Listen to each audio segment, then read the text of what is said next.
Okay, hey everyone. Very excited to kind of share our thoughts here. My name is Fatih. Uh, we are part of Kubera. We are an advertising tech and big data company. And we're going to share a very interesting topic with all of you.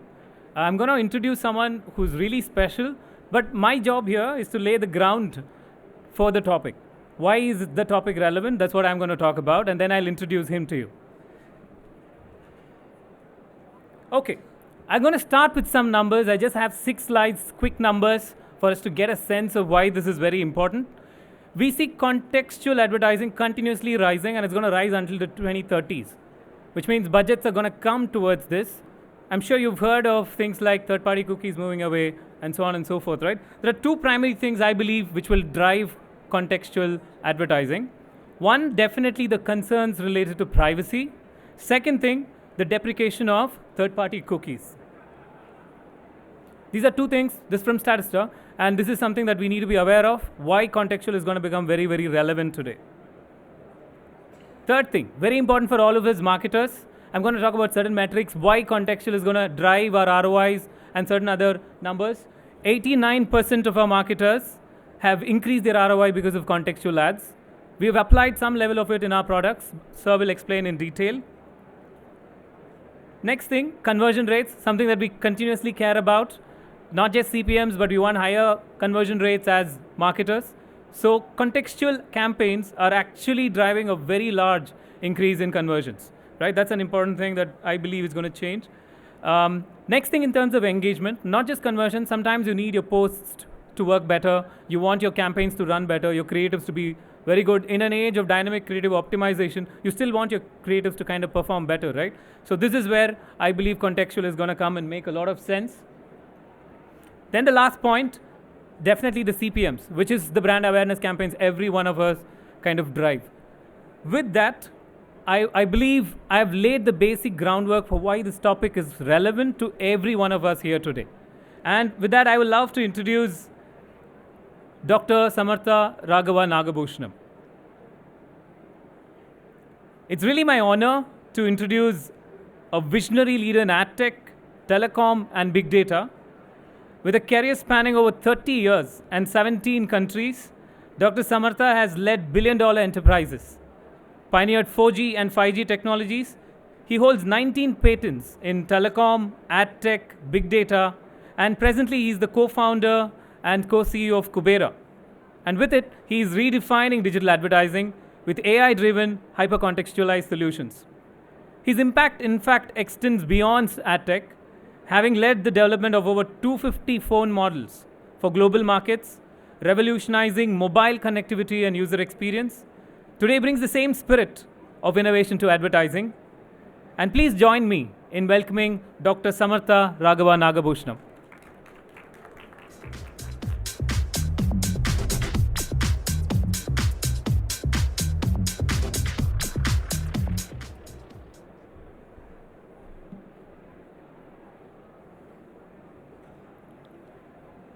So, hello all. Before getting into the hyper-contextual advertising, I just wanted to lay a little bit of foundation, give a little bit of mood setting, so to say, as what it means and why the social things are moving towards that.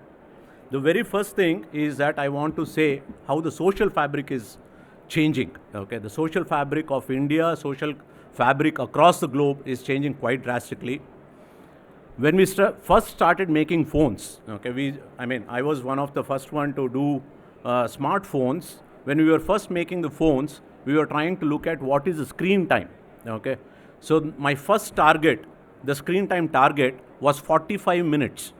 So I used to say that we have to have 45 minutes of screen time, apart from the call time and the text time kind of stuff, right? So that's the kind of journey from 45 minutes, now you know what's the kind of screen time that you are having and what's the kind of gadget time that you are having, right? So typically now everybody is scared, okay, how my sleep is going to be there. So now we are also wearing watch while we are sleeping. So 24/7 we are attacked by, or we are involved with one or the other gadget kind of stuff. So this is one of the fundamental things for hyper-contextualization.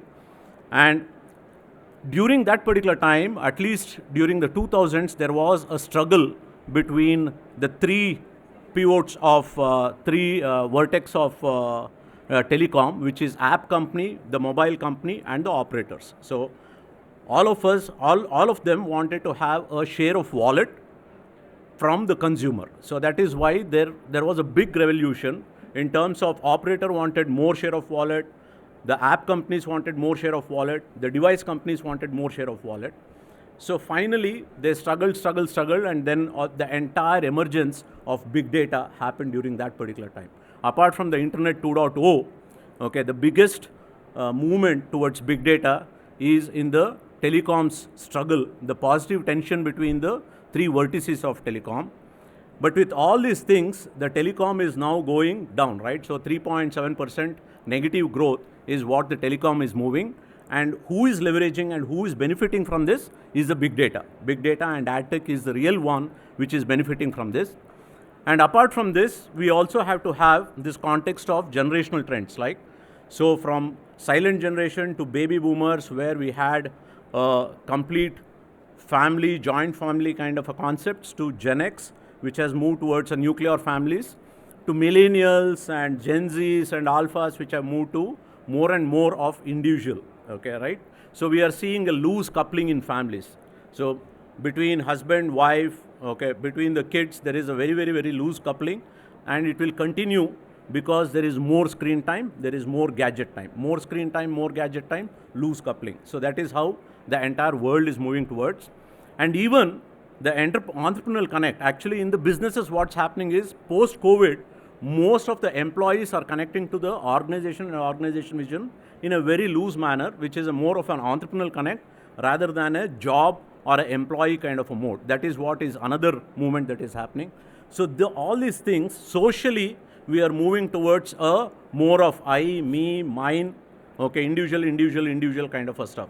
So this is the first social fabric which lays the foundation for hyper-contextualization. Hyper-contextualization means the very first fundamental thing is the social fabric is changing.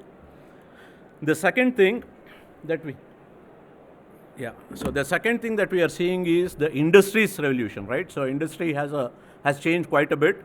So Dell was the first company to introduce negative DSO. Okay, you all know that.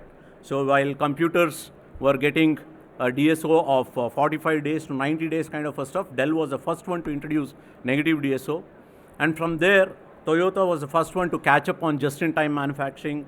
Now it is just-in-time delivery. All the quick commerce that is coming in, okay, it's all about just-in-time delivery. You need to have instant gratification. So just-in-time delivery is also laying that particular context. And of course, the deep learning, all the learning platforms that is there right now, whether it is large models or the federated learnings, everything is converging towards a just-in-time learning. So that is the one which is, there is a huge revolution. So there is a social fabric, there is an industry fabric that is going on right now. And then there is a divine plan and cosmic blessing. This is what I wanted to finally end up, okay, in terms of setting the context. If you are spiritually clean, if you seek a rasgulla, you will get it in 24 hours. That is the divine blessing, right? That's the seek. Okay, that is what we used to call that if you are spiritually clean, you will get whatever you ask for. And then there is a lot of visualization and manifestation that is happening. So this is at a spiritual level, we are talking about visualization and manifestation. And right now, if you look at the entire technology is catching up. The entire big data world is moving towards that. And big data world is wanting to do this visualization and manifestation. Okay, that's the kind of thing that the entire, this one is happening. And then the next point is ethical consumerism. Okay, most important.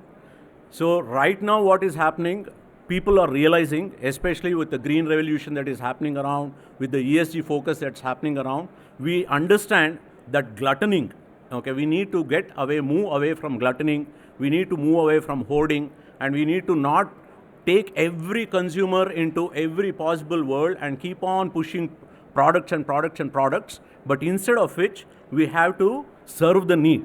Instead of greed creation, we need to serve the need.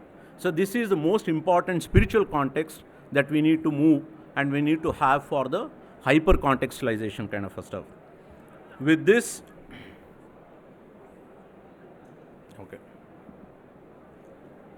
So with this, I'll try to touch upon a little bit of techniques and technologies that is there in terms of what are the techniques, what are the technologies that's out there in the hyper-contextualization and that particular world.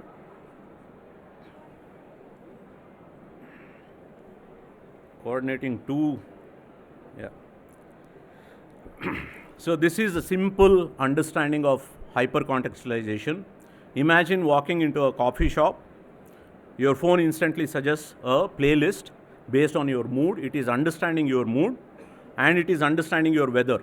Okay, the entire weather out there, if it's rainy, if it's hot, if it's cold.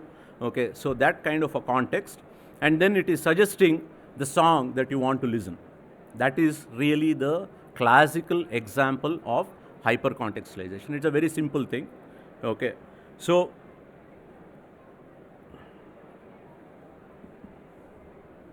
yeah, so hyper-contextualization is just the art of delivering right message at the right moment in the right context. And there, the important pieces that's there is the real-time data, AI and predictive analytics. So essentially, this is entirely targeting on the micro moments or the moments of truth that we call. Whatever the interaction that I have, okay, at that point in time with the physical world and with the mobile or with the internet world. Okay, that's the kind of thing that we are looking at. All the moments of truth is what we are looking at.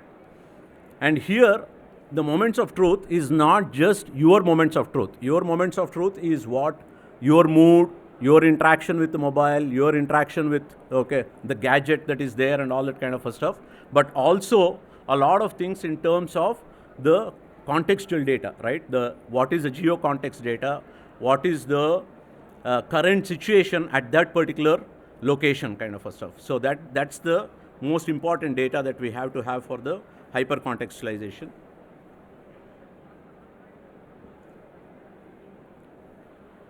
So the entire advertisement, okay, whatever we talked about in the previous session as well, whatever we learned about and everything is highly focused on who and what, who and what, who and what, who and what.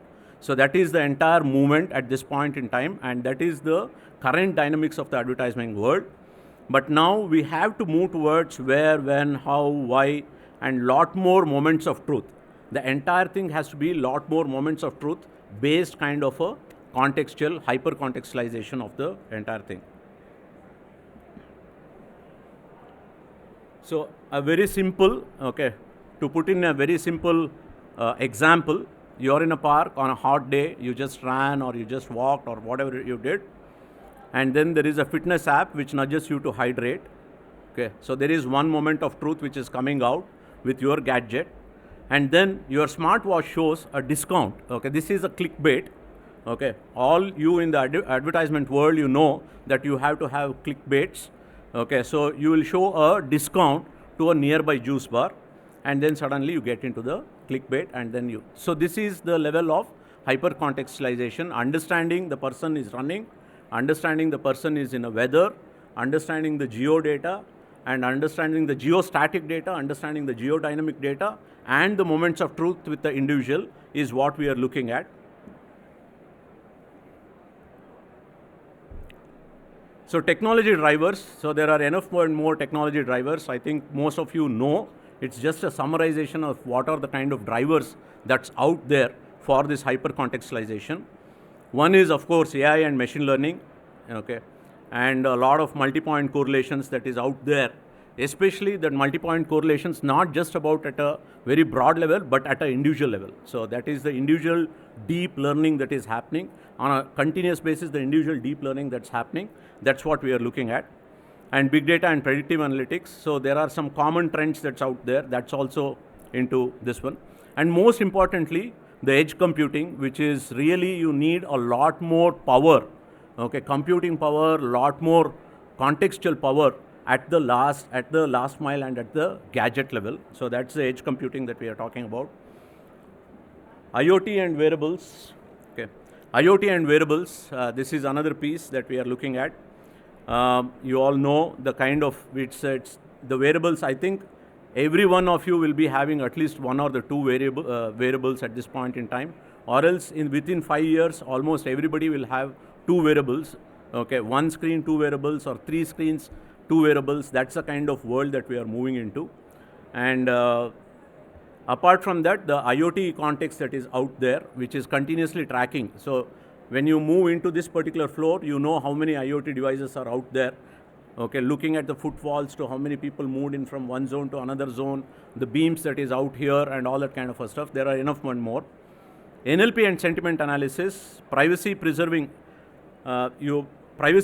technology. This is another very important piece to see the federated learning and the privacy issues. How do you manage federated learning, privacy issues, and keep the context of the learning within that? The entire data is kept within your premise, but only the intelligence or only the context is passed. So the moments of truth is not given out to the external world. The moments of truth are kept within the device, and then you are taking to the next level only the intelligence, so that the contextual truth is pushed out, kind of a stuff, right? So these are the emerging trends, these global trends. Many of you have many of you have understood that. Okay, you are all in the advertising world. So there is a lot of real-time ad personalization, voice and conversational commerce, augmented reality that is happening. AR/VR is a huge world. India is still not caught up on the AR/VR in the way the West has caught up. Okay, but I am sure that we will catch up on the AR/VR much faster, just because the crowded space that is out there and the number of processing power and the kind of density, human density and the gadget density that we have is not allowing so much of augmented reality here. But once you go to the West, you will see what's the kind of movement that's happening there. Hyperlocal and proximity-based data, that I think we have, at the Indian context, we have moved quite ahead in this. And emotion and sentiment-based targeting, I think political parties have leveraged heavily on this particular thing in terms of emotion and sentiment, this one. But rest of the world is also moving and learning a little more in terms of, right now, I think all other gadgets, all other different price ticket items that we are purchasing and all that kind of stuff is still really not doing this kind of emotion and sentiment analysis. And that is where the problem is, but we'll be looking at that. Metaverse is a very futuristic thing that, okay, India is a little distant from this. Okay, so one of the few things that the implications of hyper-contextualization, one of the key pieces on this particular thing, or two key pieces take away from this particular slide, is it has to be omni-channel. Okay, this cannot be on a single channel, whether it is, okay, you have to have your phone, screens, all the screens that you are associated with, that has to have your push data. Okay, whatever the hyper-contextual data that you are pushing has to be from a omni-channel present, or else you will get bugged. Okay, that is one thing. The other thing is the ethical AI. Okay, ethical AI and privacy first kind of models that is there.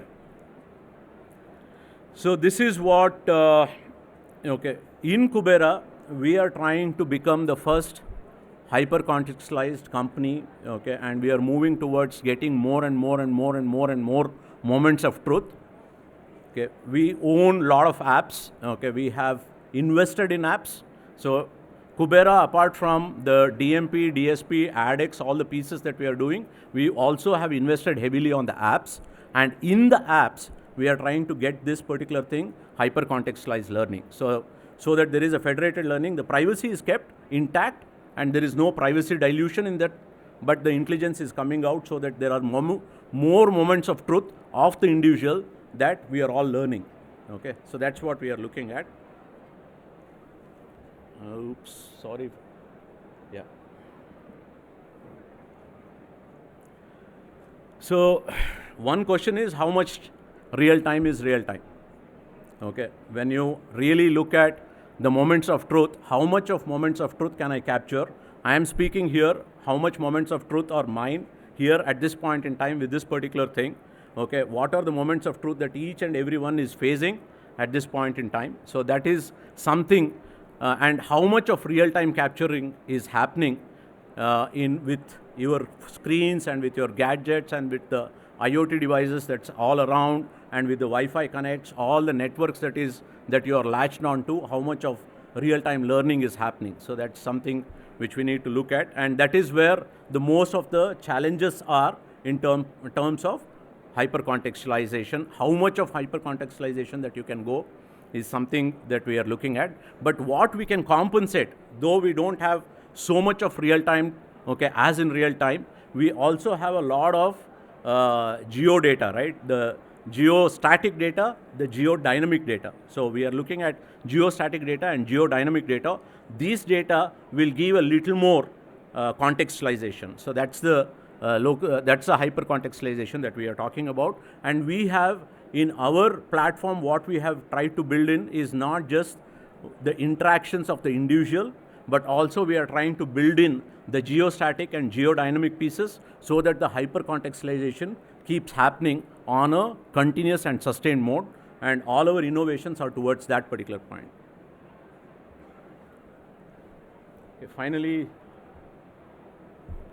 demo of one of our product where a little bit of hyper, I wouldn't say that we have captured enough of hyper contextualization, but we are on the path.